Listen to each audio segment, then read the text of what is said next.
Bonjour les amis, l'arche de Noé. Pour moi, ça a été une réflexion qui était importante. Parce que comment Dieu, qui est tout amour, a pu détruire le monde, tout en sauvant, si vous voulez, une famille qui était bien, en les mettant à l'intérieur d'une arche de Noé. Puis aujourd'hui, on m'amène ça en me disant qu'il faut qu'on comprenne que nous aussi, on est arche de Noé. Alors, je vais lire le texte et puis je vais revenir avec certains commentaires par la suite qui vont essayer tout au moins d'éclaircir pourquoi Dieu a voulu l'arche de Noé telle qu'elle nous a été expliquée par les Écritures et est-ce qu'il existe encore cette arche de Noé-là aujourd'hui? Alors, écoutez bien le texte que Laurent avait écrit à ce moment-là. Il y avait un jour un homme nommé Noé et ce temps-là, tous les hommes étaient corrompus. On ne peut pas généraliser ça aujourd'hui, c'est évident. Seul Noé et ses enfants étaient nobles et bons. Ils vivaient selon les commandements de Dieu. À cause de la corruption universelle, Dieu avertit un jour Noé qu'il avait projeté de détruire tous les hommes au moyen d'une inondation. Mais parce que Noé et sa famille étaient des hommes justes et bons, Dieu ne voulut pas qu'ils soient anéantis avec tous les hommes méchants et corrompus. Dieu prévint donc Noé et lui demanda de se construire un bateau où il pourrait trouver abri avec toute sa famille et ses animaux domestiques pour le jour où viendrait l'inondation. Je tiens à faire remarquer ici que c'est un geste terrestre extérieur. Construire une arche de Noé pour protéger. On va arriver plus loin en disant, est-ce qu'il n'y en aura pas une autre sorte d'arche de Noé? Le bateau de Noé était terminé. Noé y était entré avec toute sa famille et ses animaux quand les pluies commencèrent à tomber sans interruption pendant 40 jours. Les eaux recouvrirent toute la terre, et seul Noé et les siens furent sauvés de l'inondation. Et ça, c'est dans la Genèse. La nouvelle arche de Noé, c'est le royaume de Dieu où sont invités à entrer tous les hommes de bonne volonté. Voyez là, on vient de faire un transfert en disant, la véritable arche de Noé n'est pas terrestre, elle est intérieure. Un peu comme à un moment donné, on disait, il y avait le paradis céleste. Dieu a construit, avec la collaboration des hommes qui voulaient avoir la venue d'un sauveur, un paradis terrestre. Comme ça a échoué. Il a placé en Marie le paradis intérieur. Chacun porte le paradis intérieur. Est-ce qu'il y habite? Est-ce qu'il a ouvert la porte pour y aller? Je continue ma lecture, puis vous allez comprendre.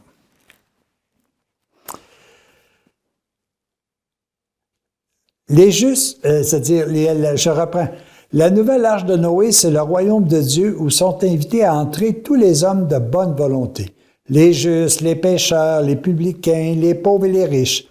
Ceux-là seuls peuvent y entrer qui acceptent mon message sauveur et qui veulent vivre comme des fils de Dieu. Tous sont invités.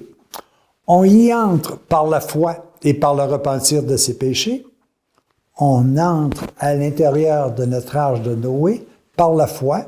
C'est pas physique extérieur, c'est la foi. Par le repentir de nos faiblesses. On y progresse par la loi d'amour qui fait rechercher Dieu et servir ses frères. On y arrive à la perfection par l'accomplissement de la volonté du Père Céleste.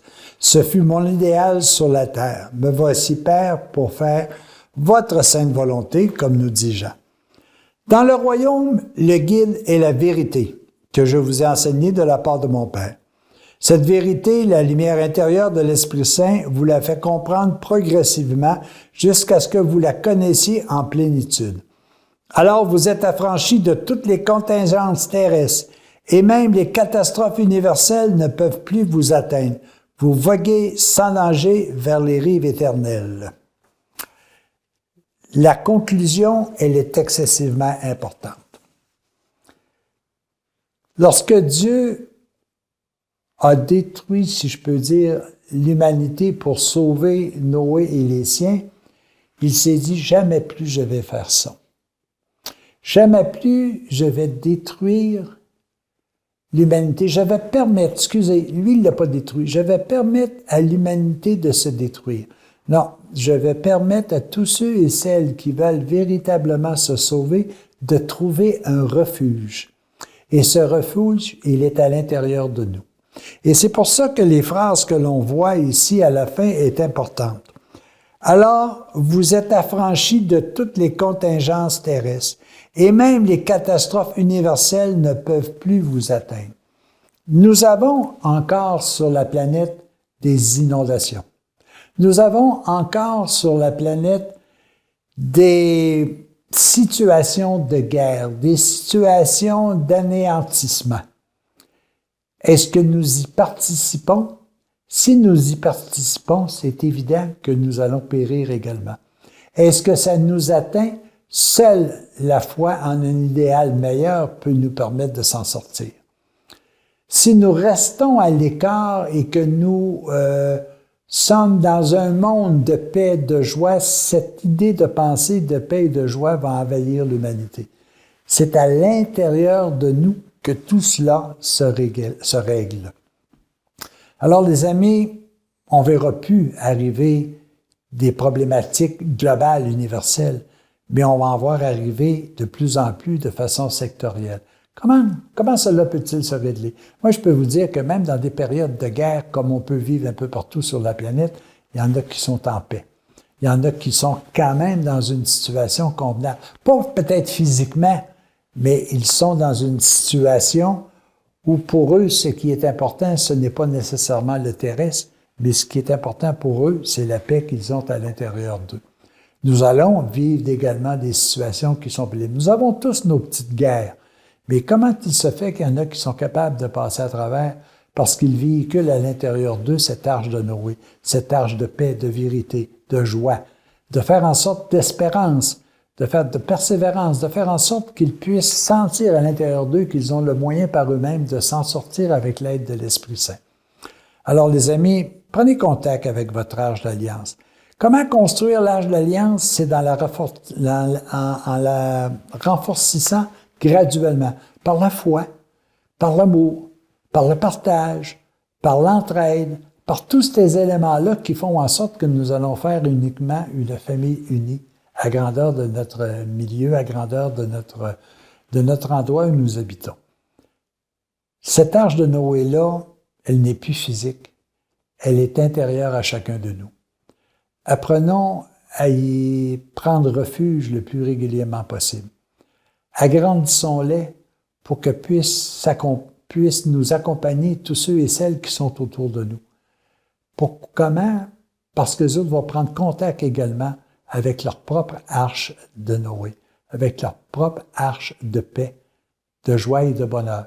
Et malgré les intempéries et les souffrances, à ce moment-là, ils auront toujours la possibilité de trouver en eux, par Dieu, avec l'aide de l'Esprit Saint, le refuge qui va leur permettre de survivre à cet aspect terrestre pour conserver la vie éternelle.